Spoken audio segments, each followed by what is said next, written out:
ali Boswijk tuku ingoa, no Guernsey les îles de la Manche ahau, kei te noho ahau ki Whakatū. He toi whakaro e mana tangata. Where there is artistic excellence, there is human dignity, which I think is a nice whakatauki to start the day.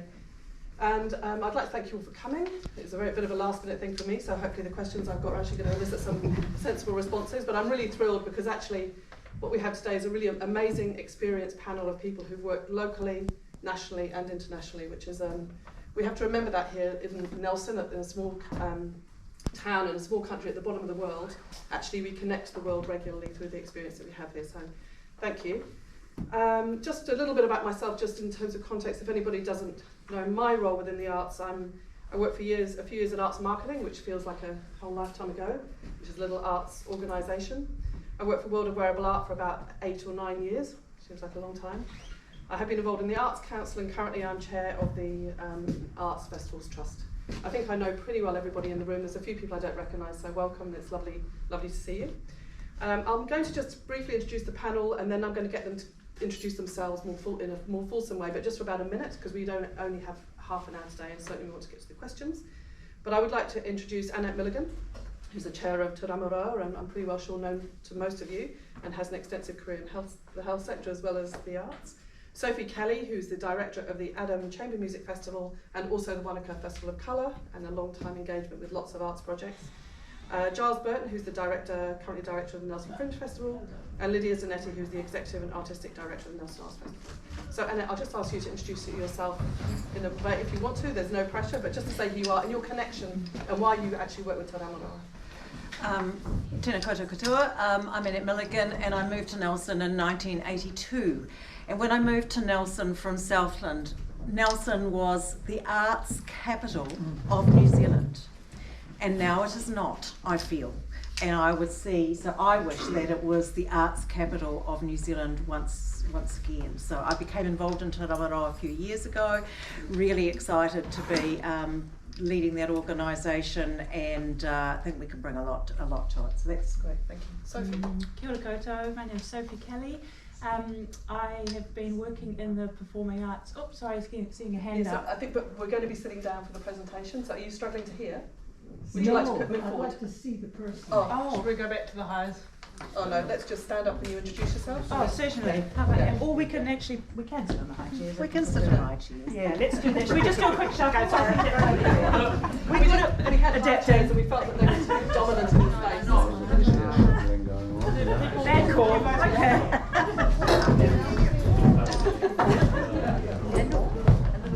Here it goes. Better? How's that? Are you all acceptable? Okay, I'll start again. Kia ora koutou, ko Sophie Kelly tōku ingoa. I have been working in the performing arts here in Nelson for almost 20 years. I feel very fortunate to have been involved in a number of different events. But I'm here today as the manager of the Adam Chamber Music Festival, but also the festival director for Whakatū Festival of Colour. Yeah, it's a pleasure to be here. Thank you, Giles. Hi, I'm Giles Burton. I'm the director of the Nelson Fringe Festival. You can still apply until the 7th of December. Yeah. We're looking for everything. I've also I've done Nelson Summer Shakespeare, Buskers before it was cancelled. Outside, I've worked a lot in Edinburgh, Prague, Hong Kong, Tbilisi, various festivals around the world. Yeah, that's it. Good, thank you. Lydia. Tēnā koutou katoa, ko Lydia Zanetti tōku ingoa. My name is Lydia Zanetti. Use they them pronouns. I'm wearing a white t-shirt, black pants today, and white jazzy shoes. I am the executive and artistic director at Nelson Arts Festival. Prior to that, I trained as a dancer, so contemporary dance is my sort of first love. And I ran the Auckland Fringe Festival for a couple of years, and also my own producing company, and we toured works nationally and internationally, including to Nelson Arts Festival. So I came here as a producer first, and then was also touring works, lots to Edinburgh, around the UK, the States, and in Asia, various different spots. Right, thank you. So I think you agree we've got an amazing array of talent here today, which is absolutely fantastic. I'm going to kick off, actually I'll start at this end and go through, but I'll probably jump around a little bit. But one of the purposes of this space is actually to find ideas and get ideas for how we can revitalise the inner city, which has been something that's been discussed at length. So just sort of in a general sense, how do you think festivals can contribute to the revitalisation of those urban spaces? I'll start with you, Lydia, if I'm not putting you too much on the spot. But given your extensive experience, I'm sure you've seen it. Yeah, I mean, it's very well documented that the arts and culture and festivals specifically can really shift a sense of identity within a place. It can reframe the way that we see spaces. It can sort of bring energy and light and potential to something in a way that it sort of hasn't been perceived before. And you know, like I think we had even little moments of that in the festival this year, like with Torua, you know, where it's a dance work that's taking you into different parts of the city that maybe you've never even seen before, let alone seen in that kind of way.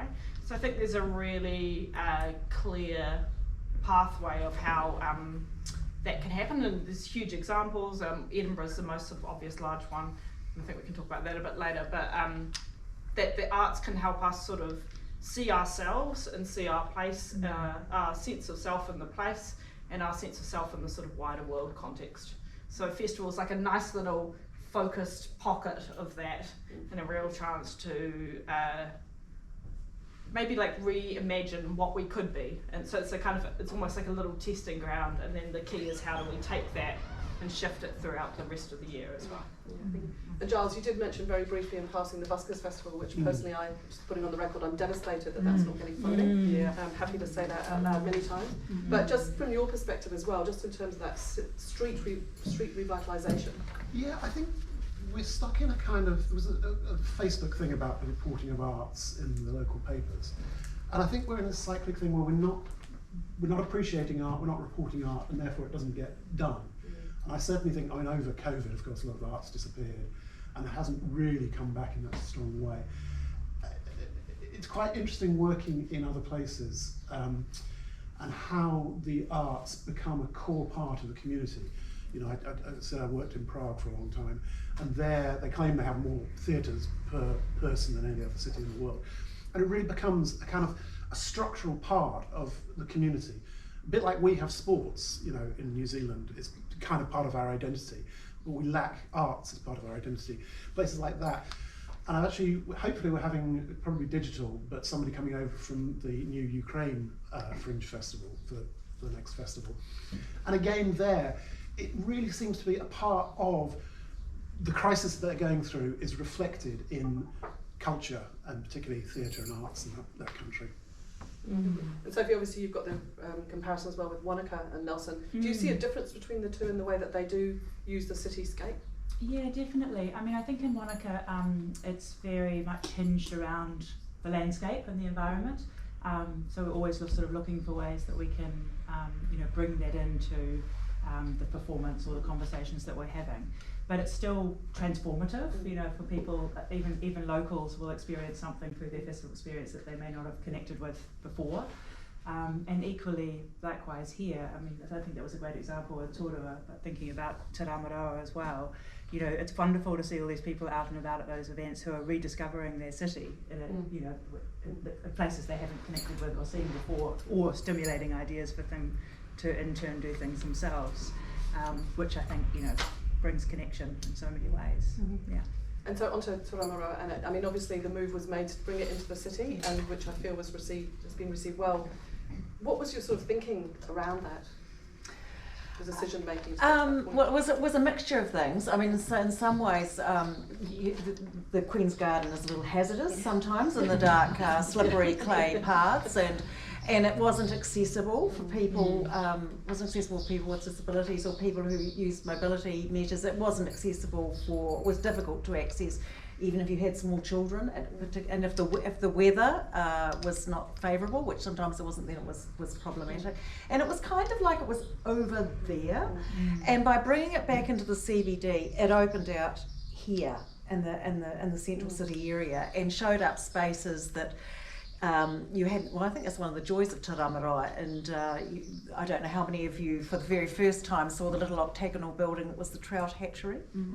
I walked past that, I don't know how often, never saw it Never saw it. Had Nor no knew the idea. history. No idea, and I had no idea about its history, and I had no idea that as a result of that, local iwi were unable to fish in their own rivers. So, and I think that's one of the things about the arts, is it's entertaining and it's good for our mental health, but it's also really challenging, and it opens up your past and it creates a path for your future as well. And have you had a positive response to that move into the... Yeah, very positive. Yeah. Very positive. It just concentrates everything. It just brings this incredible vibe and hum for 5 glorious nights. The place is just buzzing. So it livens up the CBD in what is a very dark time. Yeah, which is why it's so perfect, isn't it? It is. And a couple, I think Sophie, you touched on this, and you did a little bit, Lydia, but just in terms of that sense of place and placemaking and festivals, you know, we sort of we attribute certain festivals, or we relate certain festivals to certain places.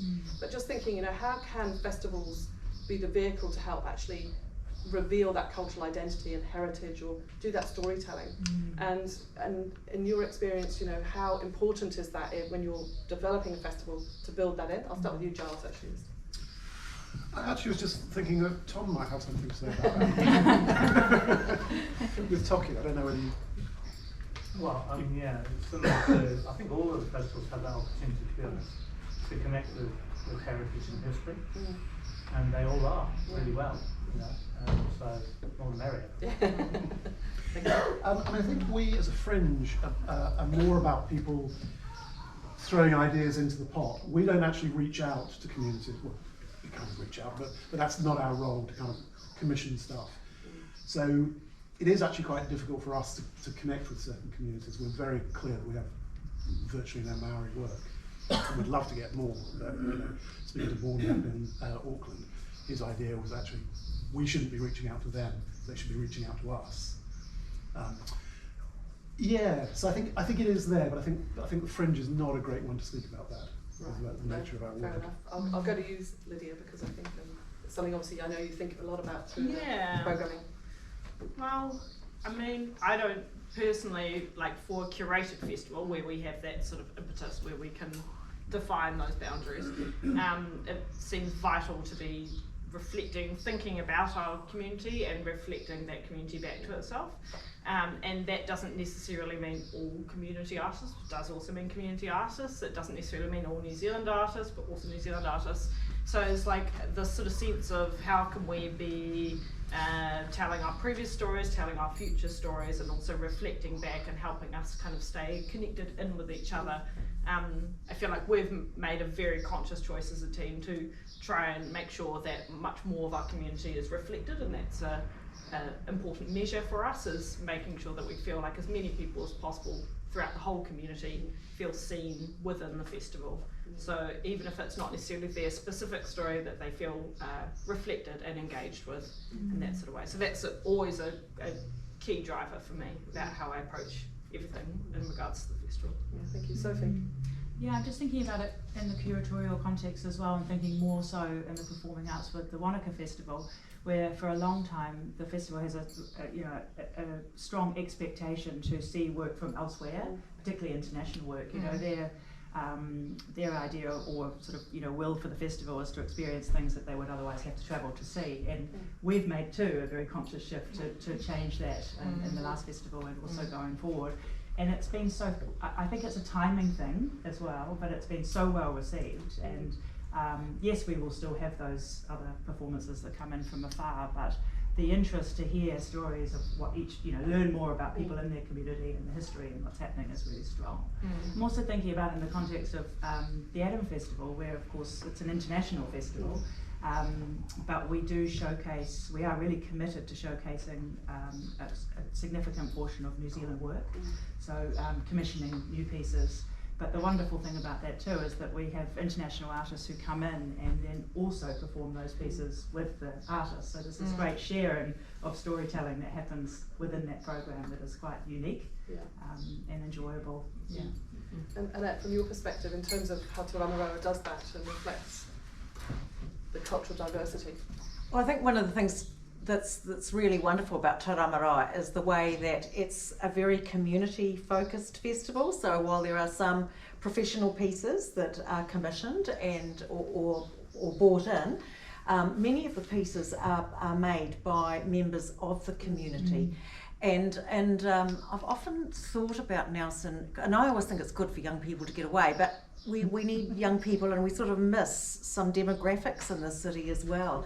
And sometimes if you don't see yourself reflected, or you don't see your culture reflected, it's not easy to feel that you're a part of the city. And with Te Ramaroa, we can have installations which are made by people of different ages, made by people from different cultural backgrounds, who can then see themselves reflected and present and feel connected to the city. And I just think that's one of the fabulous things about Te Ramaroa, is that so much of it is created by members of the community. I'm going to move through these quite quickly, so I'm conscious that we've got some really good answers, which is fantastic. So, but I'll keep it moving faster than I thought probably. And I'm certainly not intending at all to dwell on the economic impact of festivals, because I think that's just one measure of, or potential measure of success. But I do think it's important to think about some of those economic benefits that aren't ordinarily, or first and foremost when you think about it. So one of the things that would be good to get at your view on, and I'll start with you, Sophie, is just how festivals serve in terms of that career development for individuals. And obviously we've got but the city, and we've got some issues with productivity, with the creative sector not probably being integrated in the way that it could into other sectors. And it'd be good to think about your thoughts on how festivals, as part of that mix, can be that opportunity for career development and entry into it. Yeah, we've also got a bit of a desperate shortage of skill set across the nation as a result of the pandemic. There's been a huge exodus of people leaving the industry, which is really concerning. And leaving Nelson. And leaving Nelson too. So I guess here in Nelson, I think festivals have a role in really helping to upskill where possible, but also working more collaboratively with the groups that, with our crew and our teams and our artists and all, as much as we possibly can, just to try and provide some sort of sustainable career to keep people in the industry. That's probably for me the biggest priority at the moment. Yeah. Lydia, I'll come to you on that one. Yeah, certainly. Particularly with technicians, such a dangerous situation for the performing arts we're in nationwide, because also many of the training institutions have also stopped doing those kinds of courses, and then lots of people gone into film and TV. So that's a really tough thing, but there's a real opportunity in that Whakatū can be this sort of like hub space where we could be bringing through a whole lot of, already are, but even more so, bringing through a whole lot of new voices, making sure we're working with folks much, before they've sort of gone off to university and stuff, because, I agree, I think there's great value in leaving and coming back, but also, that there's a real opportunity that actually we could be an engine room of career pathways for the whole country, not even just locally. Yeah. And I think collectively, with some of the major events that we deliver, there's real scope for us to consider doing some kind of internship program where they work across the number of events. Annette, I'll go to you on that. Well, Te Ramaroa is certainly picking that up, because as I said in my intro, this used to be seen as the arts capital, and I remember, Ali, when you were heading up arts marketing and hearing you speak at the Rutherford Hotel one night, and the number that sticks in my brain is that there were 72 full-time potters in Nelson at that time. So Te Ramaroa would like to see Nelson become the base for and perhaps a hub for building technical skills and being the education centre for building light installations so people could go out nationally and then come back in and go back out. But the technical skills they're really important. The artistic creation is one thing, but translating that into the actual installation is quite another. So Te Ramaroa would like to be a part of that, and has plans next year for running some workshops and really strengthening that base for educating people using the wealth of knowledge that's here to develop the skills of translating the ideas into the actual installations. And huge shout out to JR and Venues and what they're really doing in this space, and what Anthony's also doing over in Golden Bay. It's really awesome. And from your perspective, Giles? Yeah, I think one thing is that the very varied festivals that we have here. Fringe has a lot of little strands to it, but one of those strands is very much about people trying out. It's not a curated festival, so people apply to us. And if you're from top of the south and you come to us with a theatre project, you'll be accepted into the festival if we can possibly do it. We don't ask questions about what's the quality of this play like, what's this, what's that, etc. So people have this opportunity to kind of try anything out, and even if it fails, it's still a success. So we're very much, in that sense, we're very much a kind of starter hub for an awful lot of people. And Fringes around the world, you know, almost any successful artist, theatre artist or comic has started at Fringes and gone on from that. But also the other end, you know, so we have people who are experienced and have a lot of background, who quite often will come with new work or work in development, because again, it's a very low risk way of doing a show. You're not, you know, if you're creating a show for Circa or something in Wellington, then it's a huge input you need to put into that to create it, and financial as well as kind of your emotional well-being and so forth. Whereas Fringe, we try and make it the other end, so people can try out. Helen Mulder, for example, last year was trying out a work that will hopefully go on tour next year once she comes back from Wellington. So we have this big variety. So yeah, unfortunately, of course, one of the problems with things like Fringe and most festivals is the short-termism of them. You know, we're only on for 10 days. You're 10 days? 11 days. So that means that unless a technician, for example, was working at every festival, we're only giving them maybe 15 days work, or, you know, planning work as well. Although also, we are working year round. You know, lots of people are working many months of the year. In other roles. Totally Yeah. I think what you've highlighted though, those are really important thing to remember, and I think probably for funders particularly to remember, is actually not all festivals are alike. They actually service different areas, and it's a staircasing, and also people reach different aspects of the community. And I think it is interesting that we were turned down for Creative New Zealand funding in the first round. We actually got about half of it in the second round. But one of the assessors' points was that they completely missed what our Fringe Festival was. They were kind of looking at us as if we were Dunedin, and they were saying, "Where are all your student shows? Where are people?" They just assumed a certain model. Yeah, they couldn't make them understand that we have to aim for different people, because Nelson demographics are different than Dunedin or Wellington demographics. yeah, it's always we could talk about funding forever. We won't. As a whole topic unto itself. But I will just one of the subjects that's come up through this quite strongly and loudly, and there's a few photographs on the wall that talk about that, is actually that we're all dealing and grappling at the moment with climate change and the impact on the places we live and the things that we can do. And just thinking now about festivals, particularly as an opportunity to really, I guess, demonstrate, but also to articulate the issues around climate change. Is that something that you intentionally think about when you're pulling a programme together? Lydia, start with you.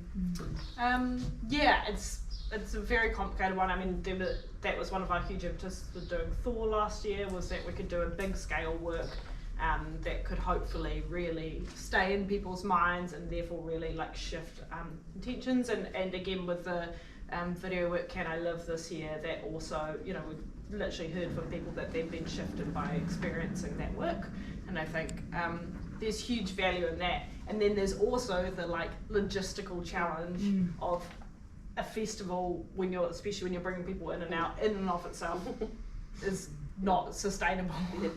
So there's a really kind of, and this has been much debated all over the world, trying to figure different models of how we can be, for example with that video work, bringing in international voices but in a way that doesn't require people getting on a plane.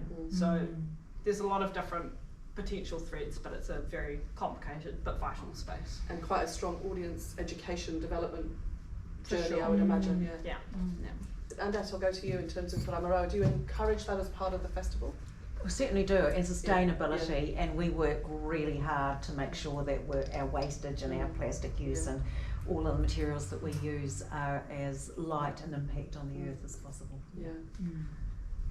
Sophie? Yeah, I would agree with Lydia. I think certainly the role of festivals is a fantastic platform for actually having the conversations around what's happening with climate change and how we talk about it, what we can do about it, and just sharing knowledge.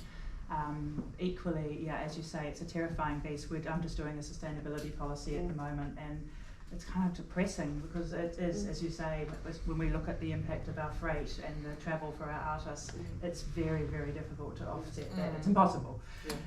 But we try as best as we can to implement and treat as lightly as we can. There's some really interesting work being done at the moment, funded by the Ministry of Culture and Heritage, on green touring, which I think many of us have been asked to contribute, with the idea of actually putting together a really good guidebook on practices and things we can follow collectively. Giles?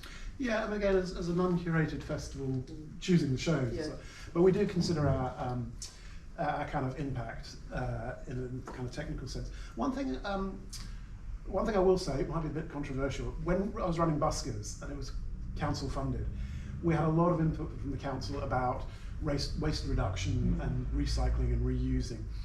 And we basically went out to a company to do this for us, because that was the only practical way. So you may, if you've been there, you may have remembered that all the waste bins were taped over. And we spent nigh on $1,000 for that, and we ended up with, I think it was 2 bags of rubbish. So I think there's got to be a kind of realistic debate about, you know, that for me didn't seem to be a particularly useful way of doing it. But it's certainly an important topic that in other ways gets completely missed out and people skip around. And it's whether or not the individual festivals need to actually look after that, or if it's a community good, but that's a whole again, another... Yeah, I think festivals can help, and events can help educate people. Absolutely. I think the problem there was that we were being imposed from above to do something that actually wasn't particularly useful. But because that wasn't, we were flying people from all around the world, but that wasn't a consideration for the council. You know. I guess we've all got to hope, or not hope, but get support behind our major airlines who are doing research in this area, so that actually ultimately we're in quite the same space, but I suspect that's way away. I've got one more question for the panel, which I'll ask, and then there will be an opportunity if anybody has got any burning questions. And one of the things that I always think about with Nelson, and because of the scale we are and the way that we operate, collaboration is actually huge for any organisation that's working in this space. So I really just wanted to end with asking you all sort of, I guess, your perspective of how the opportunity for festivals to help communities and corporate partners and funders to collaborate and be that catalyst that brings them all together. Is that your experience, and how difficult is that? Because it's quite easy to say, but sometimes hard to put into practice. Annette, I'll start with you on that one. I don't think it's too hard here actually, because a lot of us know each other, and so you can pick up the phone, and I think there is a lot of working together, and there's a lot of goodwill for people in this area to work together. That's good to hear. Yeah, it is. Sophie? I would say that's probably one of the few bonuses of the pandemic. Is that there was a real coming together, certainly here locally within the creative sector, which was just so appreciated and so valuable, where we might have all been working a bit more in our individual silos. And I think probably on a national and international level that shifted majorly too. It's again this realising that we're thin on resources, we're thin on skilled people, and as much as we can work and support each other, the stronger we will be, I think. So, Giles? I'm going to chuck it out to another member of the audience. We have Nick from NBS here. And we were talking about collaboration, and I just kind of Giles is big on improv, you might know. I just wondered, from your point of view at NBS, what do you kind of get out of funding or supporting people like us? Well, if you're happy to speak. Well, first of all, NBS does fund a lot of creative projects, and I think the thing we get out of it is, first of all, kudos to everybody in this panel. I don't know if we actually appreciate in this region how much talent we actually have got. And the 4 people up there are just some of the talent that are actually delivering beautiful things in our region. So there's that part of the cooperation, but I think also we've got a very much a community focus.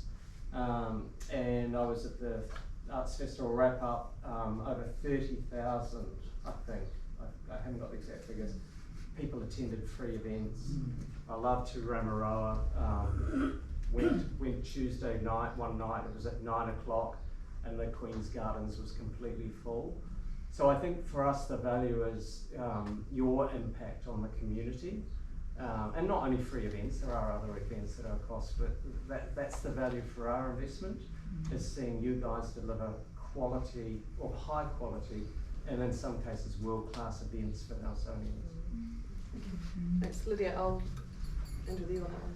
Yeah, I think what I was thinking about in that is the opportunity of everyone having a really amazing, unique, spectacular thing that they do, and how collaboration for me feels really important when we all have our own particular identity in place, and that sometimes it feels like the word collaboration can shift into a kind of homogenising, and I think the opportunity for working together is us all having our own very particular thing that we do, and that's in a local context and that's in a sort of wider context as well, and that there's huge opportunity in working together when we celebrate each other's difference as well.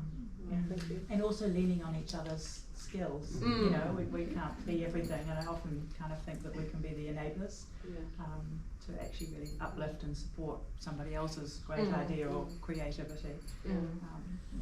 And I'm going to stop the questions. I was going to start talking about measurements, and I decided actually that was something that we didn't need to talk about today, given again that's a whole other discussion in itself, and people value things in so many different ways. And I think that would be something that could distract us.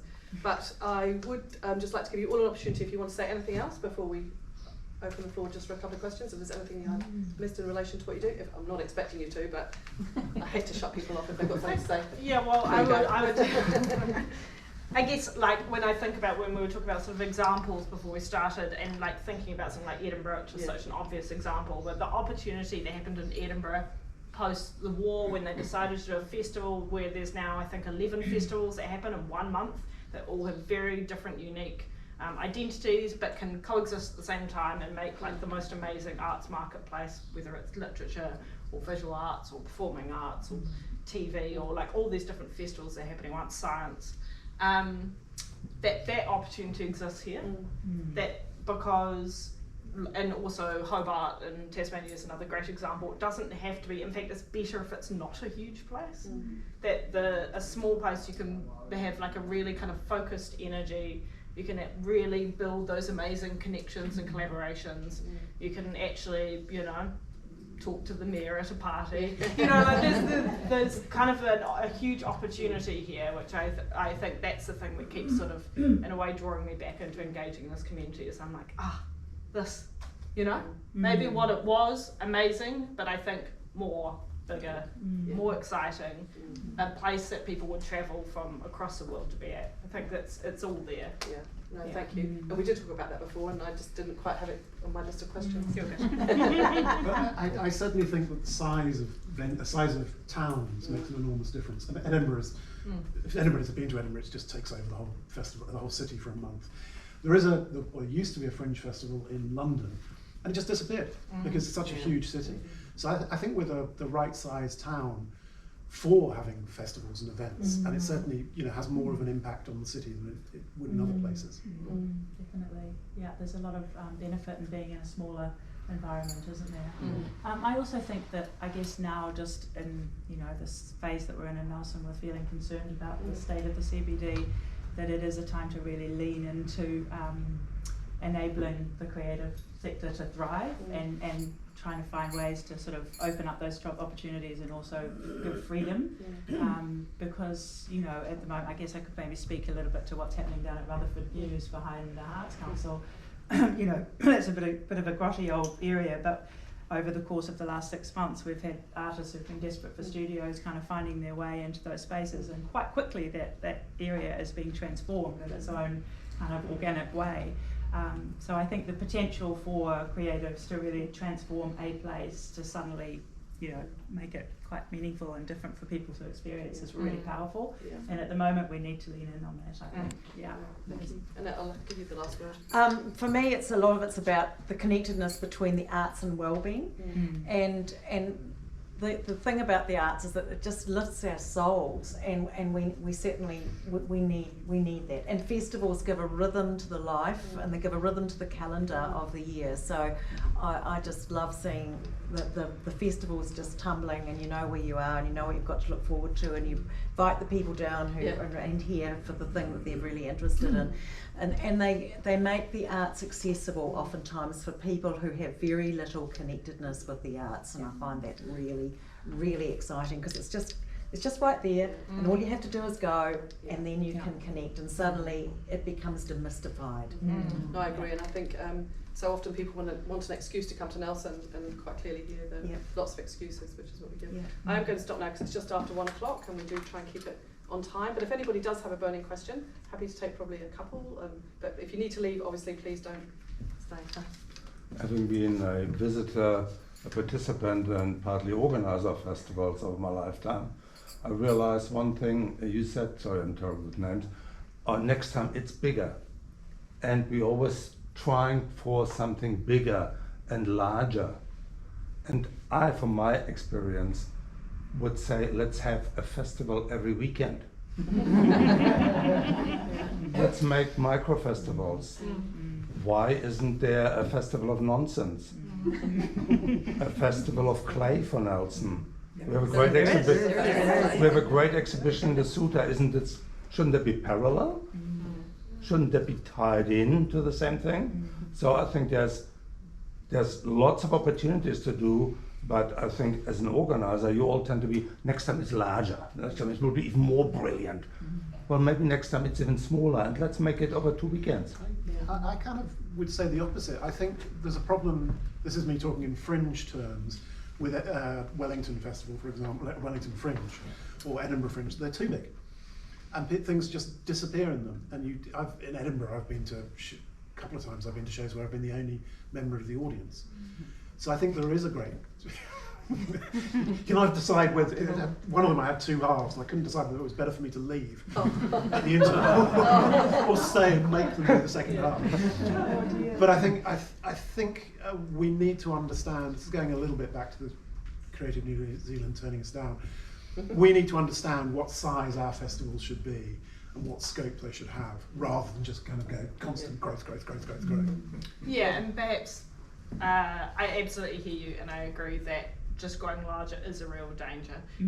And maybe what I really meant was more around sort of continuing to shift and change and adapt and evolve. And I think that we can be ambitious without that having to be like, and now we do 500 events. I think there's ways that ambition can be filled through content, through style.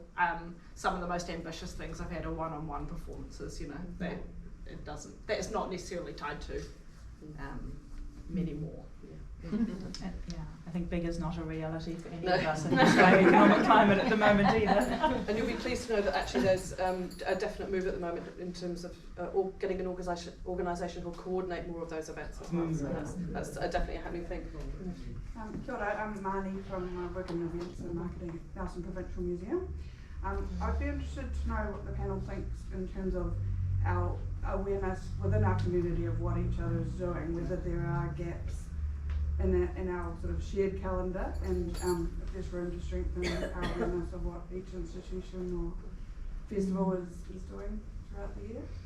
I'm happy to answer that as best I can. I think that there's, I think Arts Council currently play a really integral role in kind of keeping people updated within the sector of what's happening. But I think we all hopefully, we all talk to one another, as Annette said, and work quite closely and encourage people to come to us and go to others to talk about where there might be ways we can work together. As Ali alluded to, I think there is definitely work being done at the moment to create, as a result of the art strategy, more of a distinctive agency that will support that role. Yes. Hi, Pete, actor and restaurant owner. How much does the lack of a small to medium-sized multi-purpose performing arts venue hurt us in terms of the national, local, international acts that we can get in this country? And is there any move to remedy that? I would say catastrophic. It's a desperate lack that we have, not having a studio venue that we can use. In terms of the Fringe, we have to convert spaces, and even in financial terms, that's a killer for us. And I think it's also because we don't have that kind of smaller space that people can experiment and do cheaply. If you're having to take the Theatre Royal, that's a huge financial investment. Whereas if we had that smaller space, people would be doing more work, I genuinely think. Yeah, and I guess I've worked a lot around a sort of basement Bats Theatre, other models, profit share models in other parts of the country, and what they do is they hold community. And I think what I've found really hard here, coming in from the outside, is finding a way to connect with the performing arts community, because there's no place that I can go and like sit and have a beer with them, So I think that the function of community holding is really important, the development function is really important, and also the place that is sustainable for people to tour through. Lots of artists I talk to around the country like, yeah, I'd love to come, but where can I go? So I think that there's a real opportunity for holding in that space. And I would point out, we did have, with Ghostlight, with Totally. Royal's Ghostlight, we had a small space like that, and it was really well used and really well attended. Yeah. So from your experience, I mean, No, not much else to yeah, add, just to probably. echo what Lydia Yeah. said, really, I think there's a real gap there for a community space to actually, for the community to come together that is adaptable and affordable and, yeah. And in terms of remedy, I think it's an ongoing conversation, and I'm sure that council will be open to suggestions for the long-term plan. Yeah. So I suggest you get into that. But I'd like you to all thank me in our panel, because it's really quite an amazing